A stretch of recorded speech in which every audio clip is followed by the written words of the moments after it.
Yeah, we back. Now, today's going to be a quick video. Unfortunately, due to the fact that a lot of my videos have to do with history, black history in particular, unfortunately for me and many people in this similar space, you're going to attract a certain crowd in your comment section that's going to try to antagonize you and try to come at you with slick, underhanded jabs, but you get used to it after a while. But due to the fact that I have the supreme power on my channel, I just block these guys from the comment section. I'm not going back and forth. But today I decided that I'm going to use one of these guys as a case study, right?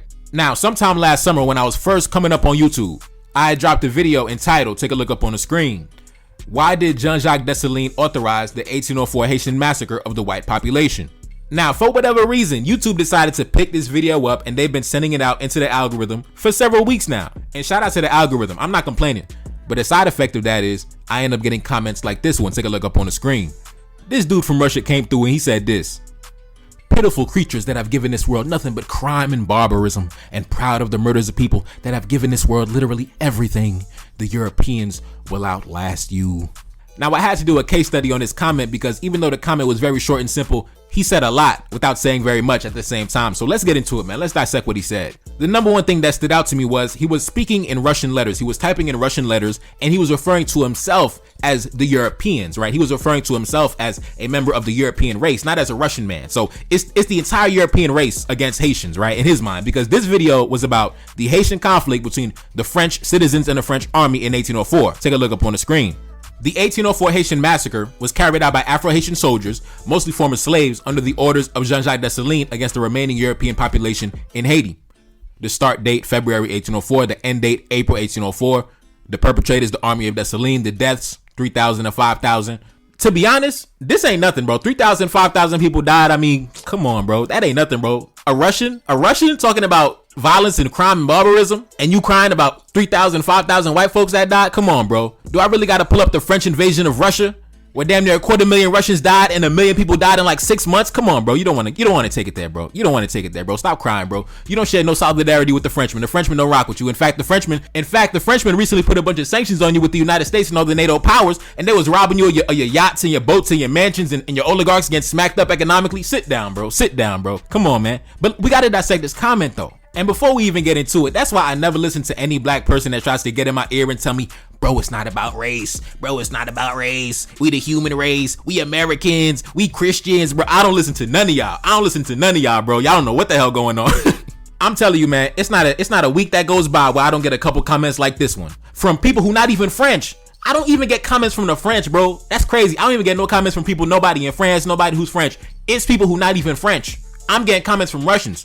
I'm getting comments from the British. I'm getting comments from white South Africans. I'm getting comments from people in Poland. I'm getting comments from white boys right here in America. I'm not even getting any comments from anybody who was a descendant of the Franco-Haitian conflict of 1804, right? White boys in France ain't pulling up talking shit. But I'm sure if you in this history space, you talk about black history, you're gonna get used to the trolls. You're gonna get used to the antagonists. I'm bulletproof to this shit, bro. I hit them with the block button immediately. But we gotta talk about this one right here. Now, first of all, we gotta bring up the French invasion of Russia. I believe the French invasion of Russia, I think right after the Haitian Revolution, after Napoleon sold the Louisiana territory, literally right after the Haitian Revolution, when King Henry Christophe was up in Haiti building the goddamn citadel, Napoleon was trying to march into Eastern Europe and smack up the Russians. So I don't even understand the camaraderie this dude feels with the French when the French got sanctions on your country right now. I can't believe it, bro. This dude was so triggered that between 3,000 and 5,000 white Frenchmen died, white Frenchmen and French women died. He was just so triggered, he just had to, give me a piece of his mind in the comment section. He has to just give me the business in the comment section. When in a span of 6 months, over 1 million people died during the French invasion of Russia in 1812. Something that's also crazy to me is, as a Russian man, I'm assuming he's Russian because of the Russian letters, I'm assuming, right? So as a Russian man, how do you not know the history of your own nation? Did you not know that during these conflicts, during these tensions, during this rivalry with the French between the Empire of Russia, did you not know that Emperor Alexander had a diplomatic relationship with King Henry Christophe of Haiti from the Kingdom of Haiti? Did you not know that? I even dropped a video months back. Take a look up on the screen. Letter from the King of Haiti to the Emperor of Russia, written on March 20th, 1819. But see, I never get offended by these comments because I've always held the belief that, at least when it comes to international politics, a lot of the major powers, especially countries like the United States, they have a pan-European ideology with how they interact with the world. And I feel like a lot of people focus on Pan-Africanism, but one thing we do not focus on is Pan-Europeanism, because Pan-Europeanism is a very real thing. And if you ask me, Pan-Europeanism is more of a reality than Pan-Africanism. And Pan-Europeanism is nothing more than the unity, integration, and cooperation of European nations. For me, an example of Pan-Europeanism would be the United States endorsement of the Belgians colonizing Congo, King Leopold in the Congo. Another example would be the United States also working hand in hand with the European powers to assassinate Patrice Lumumba in the Congo as well. Another example of Pan-Europeanism, in my opinion, is the European Union, a political and economic bloc consisting of over 20 European countries that work together on various issues, such as trade, legislation, and governance.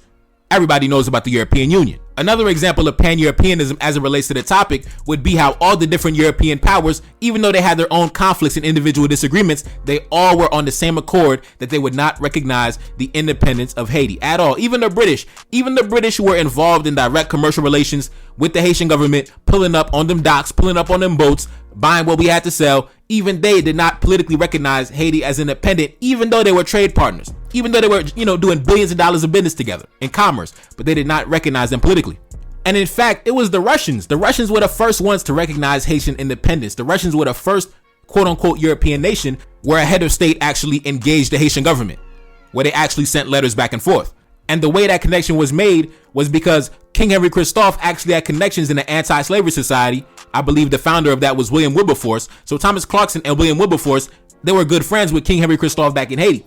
And Thomas Clarkson was good friends with the Russian elite. And he was able to get in contact with Emperor Alexander, and he made the connection between Christophe and Alexander. So this dude doesn't even know his own history. But like I said, I understand. You're going to stand in solidarity with the Europeans. Like I'm going to stand in solidarity with the Africans. It is what it is, bro. I don't mind it. Stand on your position, bro. Stand on your position, and I appreciate the honesty. I appreciate the fact that you didn't come into my comment section trying to tell me it's not about race. We all children of God. I'm just glad you didn't come into the comment section trying to run game on me, bro. I just appreciate that. I appreciate the honesty.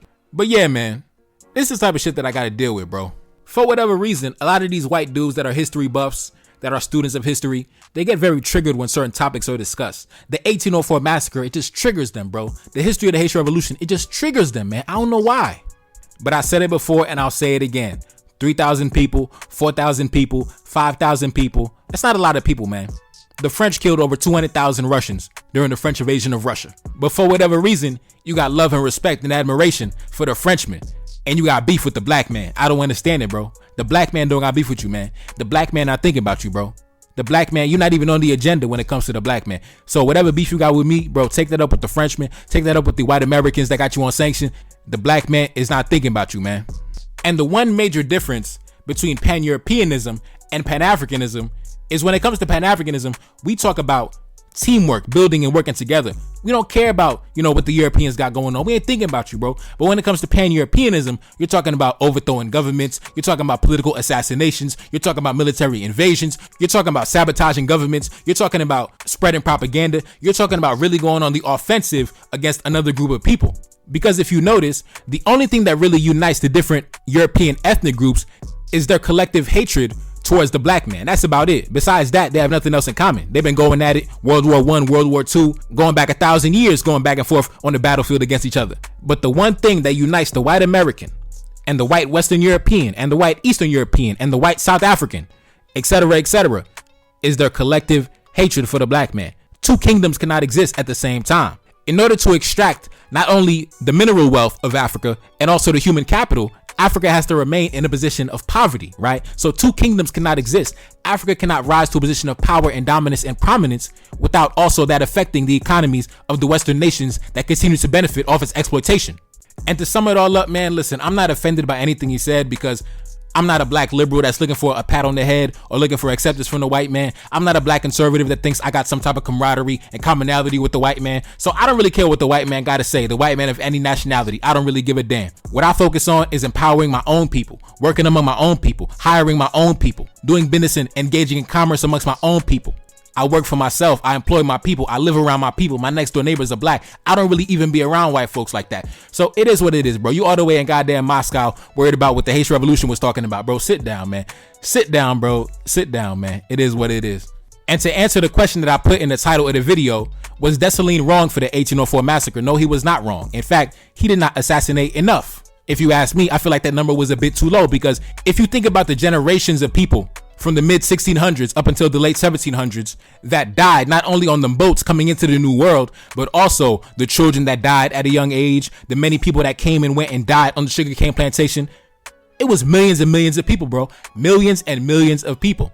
So if you want to cry about 3, 4, 5,000 people that died as retribution, as karmic justice, and you don't have anything to say about the millions and millions and millions of Africans that died on the sugarcane plantations, then I don't care what you got to say, bro. I don't care what you got to say. You a buster, you a punk, you a sucker, and your opinion means nothing to me. You're going to stay in the comment section, keep crying. And why do European supremacists, why do you guys always come into my comment section under these type of videos? Like, why are you even scrolling the net and searching through the net and worried about Black history for, bro? Because I don't really give a goddamn about European history.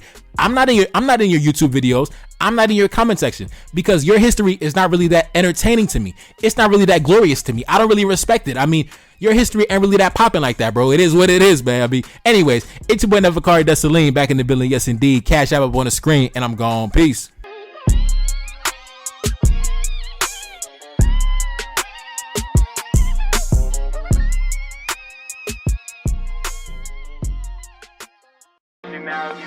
Reincarnated, I'm back in original fashion. I left on a horse and came back in the ass, and I left with abundance and came back to famine. We used to be pyramids, now we be rapping. Look how the mighty have fallen. Used to be running, now we be walking. When you be cooning, that's when they applauded. Selling your soul, your sons and your daughter. Gotta come up in this shit, they stuck in the mix. Really, my heart it be breaking. That's why I'm stacking that paper and handle my business. Pass it down in generation. Talking about money and power and building a nation. That's a deadly combination. Never be watching the TV, they pushing agendas, falsifying information. No, they got malice intentions. Step in the room and I'm feeling the tension. Enemy watching, he blocking my vision. Pay for the check cause I need my redemption. Building my kingdom, I need it protected. Ready for war like a young Money Congo. Never decided the team is the motto. Up in the crib and I'm whipping up waffles. Up in the crib and I'm smoking gelato. I'm chilling, I'm taking my pain and make it ambition. I'm blessed by the gods, but I ain't religious. I came for the power, they came for the bitch. They making no hourly wage. I got business, this shit is an art, and they could never be taught. Selling my soul, I can never be bought. Play with my money, I see you ain't caught. Run to the check and I do it for sport. Babylon falling, I go to the source. Packing my luggage and go overseas. Shorty be with me and she so elite. Shorty be chocolate, I'm calling her Hershey. Secret intelligence probably gon' murk me. Don't fuck with friends, cause nigga I'm Haitian. Say the wrong shit and you're smacking their faces.